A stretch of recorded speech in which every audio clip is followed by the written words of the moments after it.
Abangan nyo mga kabay ang ating video hanggang dulo. Yan o, ang sarap ng niluto natin na sinigang na karneng baboy.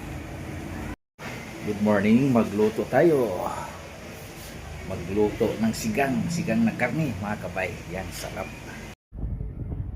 Ito yung lutuin natin mga kabay. Yan, karneng baboy. Yan, naka-slice na. Malinis na mga kabay.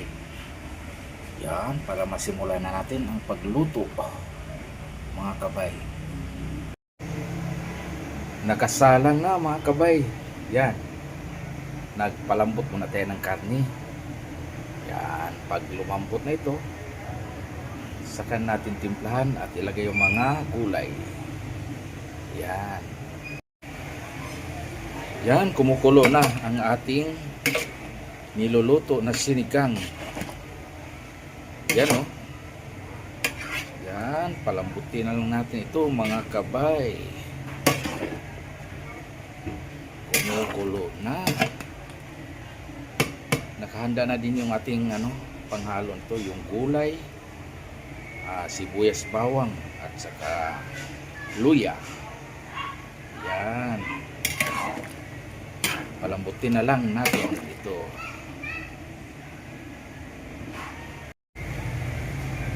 Yan, kumukulo na kumukulo. Ayan o. Medyo malambot na yata ito mga kabay. Ilagay natin yung ating sibuyas, bawang at saka siling haba. Ayan. Ayan. Saka mamaya isunod natin yung dahon, yung kangkong mga kabay. Then timplahan natin mga kabay. Ayan o. Muntik nang makalimutan mga kabay. Ilagay pala natin yung okra at saka sitaw at saka labanos. Yan. Para tamang-tama. Lalambot na din ito pag mailagay natin yung dahon mamaya, yung kangkong.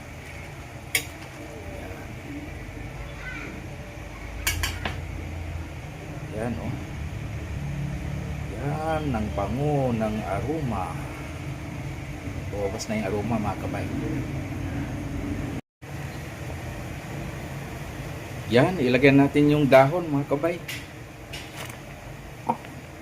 Yan, mabilis lang maluto ito mga kabay. Yan.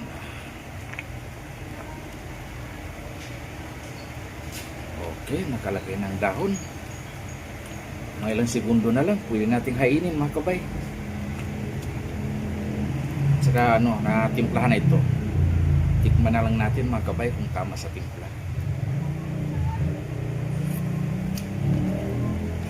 Ayos lang mga kabay.